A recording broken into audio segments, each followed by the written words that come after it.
Hello everyone. So I'm starting with the integration. Let's start with the introduction to integration. So first we will study what exactly is integration. Okay. For understanding the integration, you must have prior knowledge about differentiation or derivatives.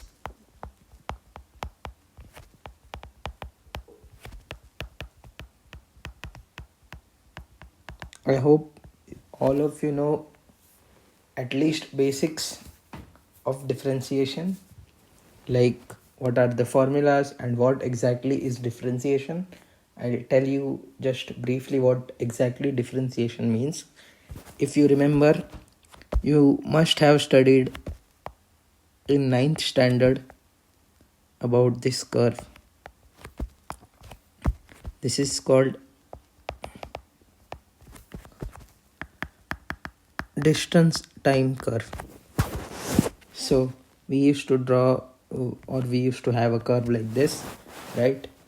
And if you want to find the velocity, you guys remember the formula, it's distance upon time.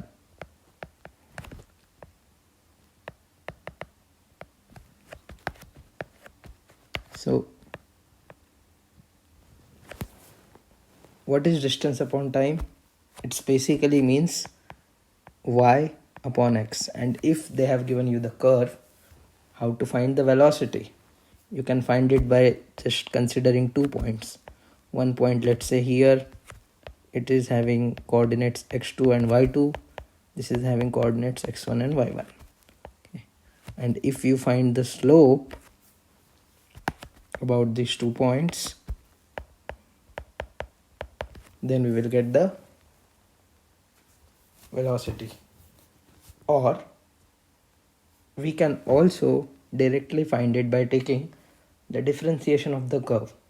So slope is basically used for discrete quantities, and if you want to consider a continuous curve, then you need to take the differentiation. It's that simple. Okay, so v is equal to dy by dx. What is the formula for slope? I hope you remember from standard 10th. It's y2 minus y1 upon x2 minus x1. Okay, so that's the basic about differentiation that you must know. What exactly means the differentiation? We are taking the slope of the curve. Okay, and differentiation is also used for non-deterministic curves. Like this curve, you can see it's a straight line passing through the origin. That means it have a specific equation that represent this curve, and by differentiation that equation you will get the velocity for any point of time. Okay, this curve could be like this or like the repeating curve, and you all know the differentiation for that curves, right? You can see this looks like a sine curve, right? So we know the differentiation of sine. If you have exponent, let's say exponential rise, we also know the differentiation of that curve. So it's simple, right? And that's the basics that you need to understand the integration. Now let us learn what is integration.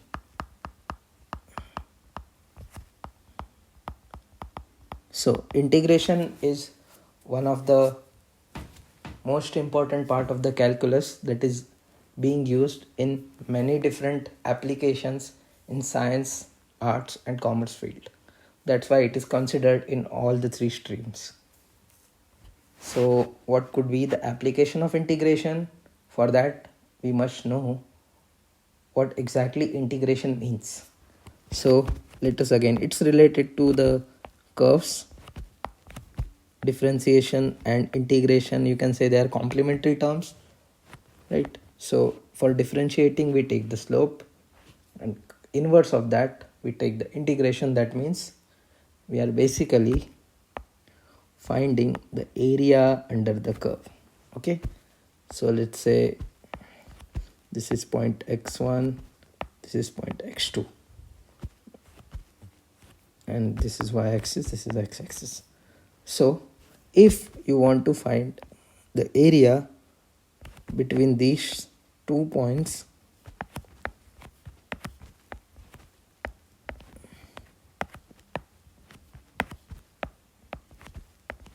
this area,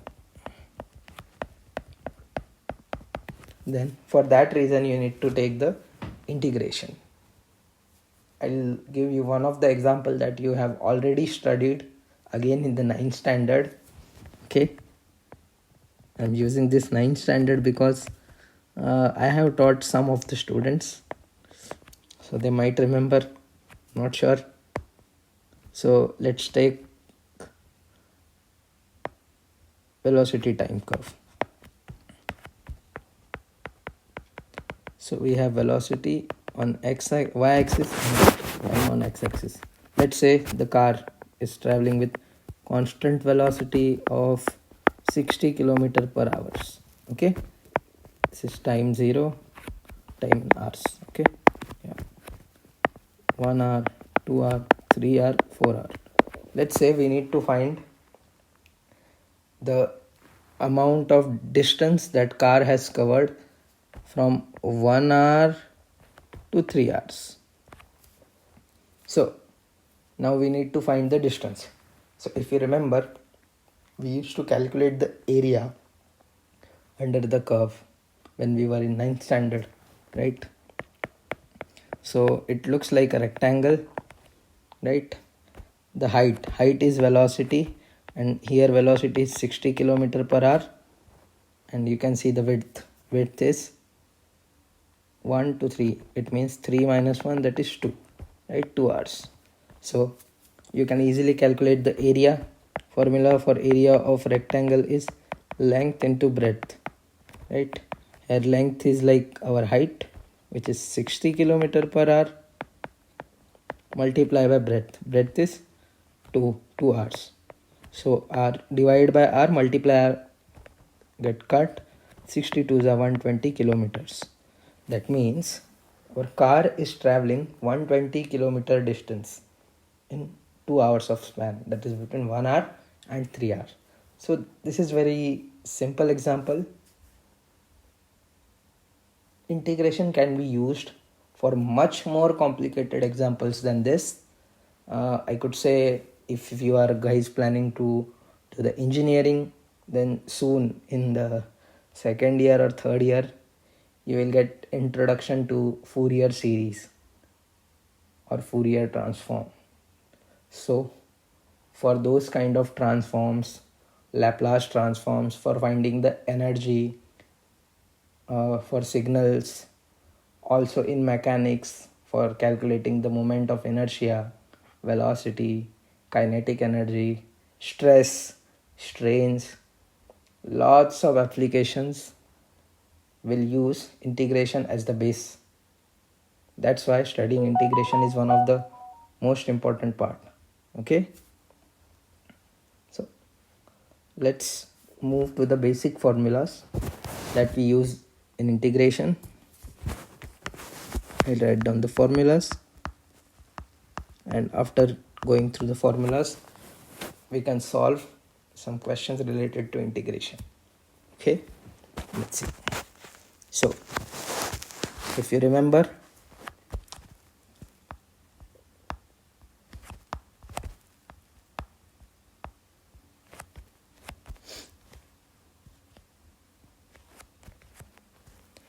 this was the function that we use for differentiation, x raised to n. After differentiation it becomes n x raised to n minus 1. So there is an inverse of this formula, because in this formula we have differentiation, so by inverting it we will convert it to integration. Yeah, the sign for the integration looks like this, x raised to n. okay, with respect to dx. So the formula for integration will be x raised to n plus 1 divided by n plus 1. So you can see the difference here. We have multiplication with some number. Here we have division with some number. Here we have some power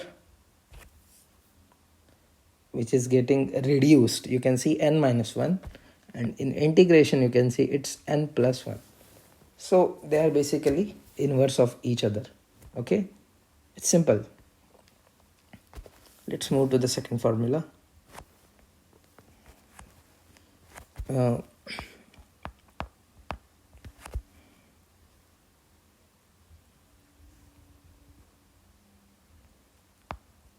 We have exponential term. If you remember, differentiation of exponential remains exponential. So for integration as well, integration of exponent remains exponent. Yeah, you need to keep one more thing in mind.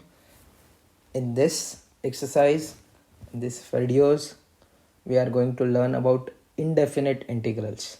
That means we have not defined the limit, so we need to put plus c.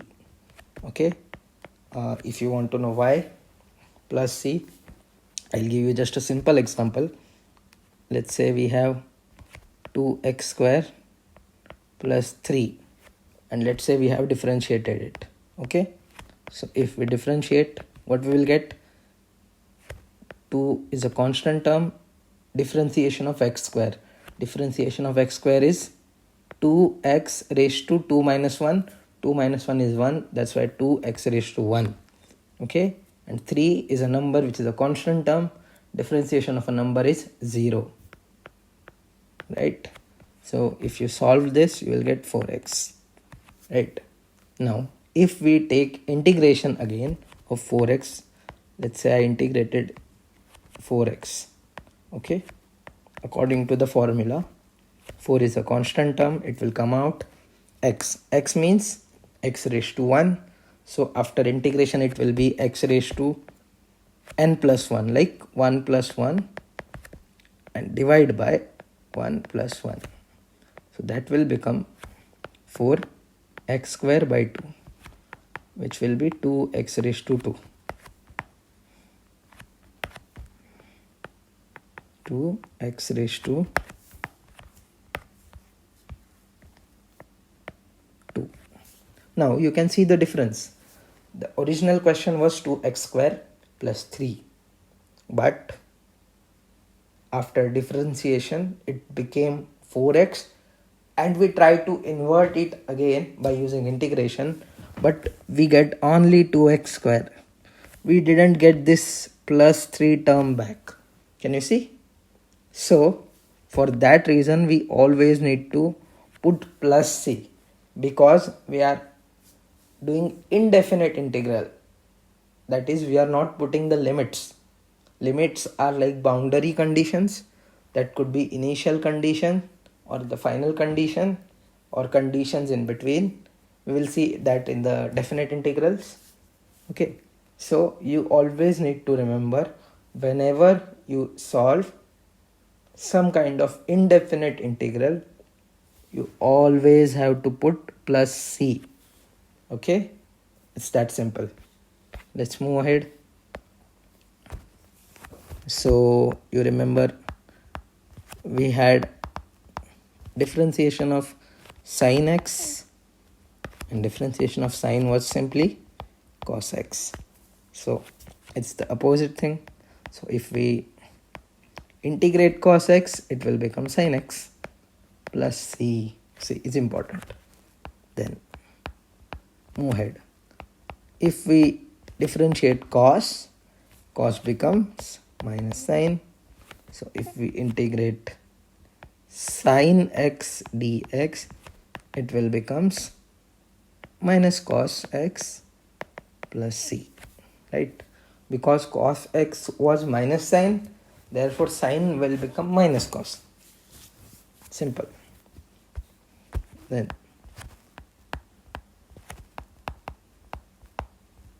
we had tan x. Differentiation of tan x was sec square x.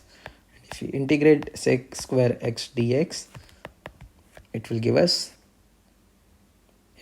tan x back, right? So it is tan x plus c.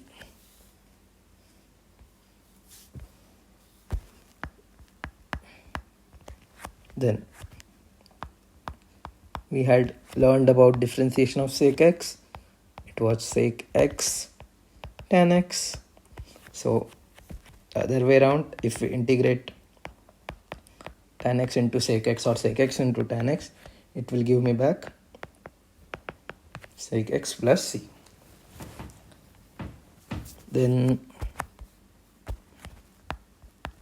we have learnt about differentiation of cot x. Differentiation of cot x was cosec square x, right? So if we integrate cosec square x with respect to dx, so I forgot to write dx here, okay, yeah, so it would be opposite, so it will be minus cot x plus c, easy, right? Then we also have learnt about cosec x. Differentiation of cosec x was minus cosec x cot x, right? So integration of cosec x cot x with respect to dx will become minus of cosec x plus c. Simple.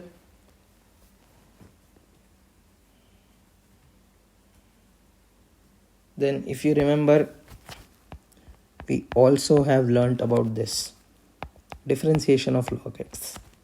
Differentiation of log x was 1 by x. So you need to remember, for integration of 1 by x dx, the answer will always be log x plus c. It's different from the others because I'll tell you, if they have given you 1 upon x square and you need to integrate it, you can integrate it using the formula of x raised to n, because integration of, oh, I forgot to write dx.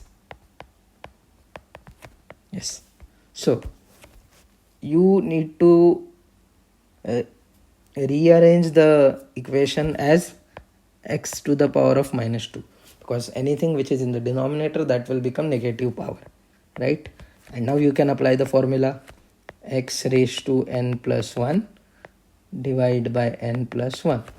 So what will be the answer? X raised to minus 1 divided by minus 1. Now you can again rearrange it. So it would be minus 1 upon x. That's simple, right? But if you consider integration of 1 upon x dx using the formula, it would be x to the power of minus 1 dx, right? And again you need to apply x raised to n plus n 1 upon n plus 1. So x to the power of 0 divided by 0, that is something which is not defined. You cannot divide any number by 0, right? Because you don't know what will be the answer. So that's why it is not defined, and therefore we have a standard assumption that integration of 1 upon x will give you log x, and that is true for almost all the cases. Okay, simple. There is one more function. So if you remember, differentiation of ax. Differentiation of ax was a raised to x times log of a. Now if you integrate a raised to x with respect to dx, it will be a raised to x divided by log a plus c. That's simple, right? Here it was multiplication of log a, and here it is division of log a. I hope you understand all the formulas. This is not that difficult. You can go through it. You need to remember this formula so that would be easy for you to solve the problems. Okay, now one more thing. if we have any function which is having not the term of x, rather than it is like ax plus b. I'll take one example and later we will solve it in the problems as well, okay? But you still need to know. So ax plus b raised to n dx. Let's say this is our integral. Here you can see we don't have function of x. Instead of that, it's a function of x, but instead of that we have total equation as ax plus b to the power of n. So if you need to integrate it, what you need to do, you can use the formula of x raised to n. So it would be the whole function raised to n plus 1 divided by n plus 1. It's a simple formula, but what you need to remember is, if you are using the formula directly, then whatever is the coefficient of a, you can see coefficient of x, here you can see it's a, so you need to divide the equation by a, okay? Whatever it could be the coefficient, you always remember you need to divide it in the equation, okay? So let's say it's like 4x plus 5, then 4 is the coefficient of x, so whatever will be the integration, you need to divide it by 4, okay? And the compulsory term, c for compulsory term, okay? So it's that simple. I hope you understand all the things. Now there are some basic rules that also you need to remember. Let's say we have integration of two functions which are additions, then you can integrate them separately. Integration of f of x dx plus integration of b of x dx. Simple. If there is subtraction, I'll put it in the same thing, okay? So if there is addition or subtraction, you can basically separately integrate them and add them, or separately integrate them and subtract them, okay? And if there is a scalar term which is getting multiplied, just a number, scalar is just a number, okay, without any function, so you can take that out of the integral and you can solve the integral. I hope you understand all the formulas and all the rules that you need to remember, okay? We'll solve one of the examples for the sake of it, then I'll go through some of the important problems in the exercises, and maybe we can solve it in the next video. For this one, I'll just keep it simple. I'll solve one of the problems, okay? You can try the others. So the formula, the equation is x cube plus 3 to the power of x dx. Now what do you need to do? You need to integrate it. Simple, right? So integration of x cube plus 3 to the power of x into dx. Now we need to apply the rule, because there are, you can see this is one function. Let's say this is f of x,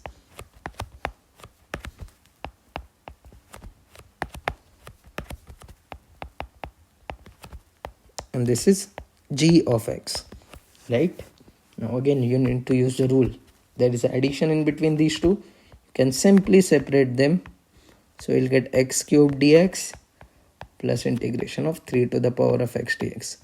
Now you remember all the formulas. What is formula for x raised to n?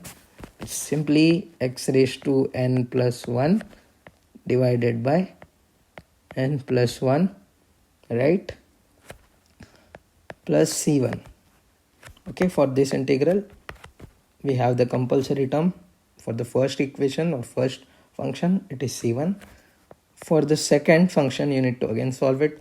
So 3 to the power of x, it looks like a to the power of x, right? Formula for a to the power of x is a to the power of x divided by log a, right? Yes.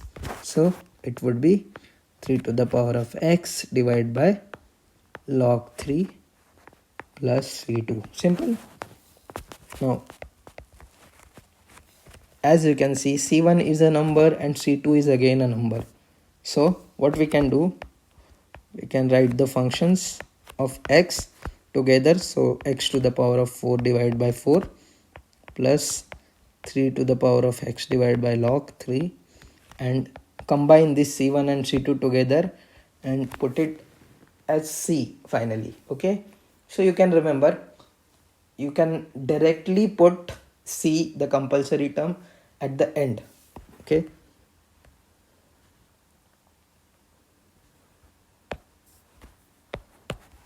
yeah, so you can directly put the term c at the end of the equation as a compulsory term of all the integration that you did in the question. Okay, so it was a simple example. In the next video we will move to a bit more complicated examples. Not difficult, don't worry. Integration is not at all difficult. It's a basic mathematical operation, just a bit advanced. You have already learned addition, multiplication, subtraction, division. Similarly, taking limits, differentiation and integration. These are also basic mathematical operations, okay, but that are bit advanced. Okay, I hope all of the things that I taught in this lecture you understood. So see you in the next video. Thank you for the attention. Bye bye.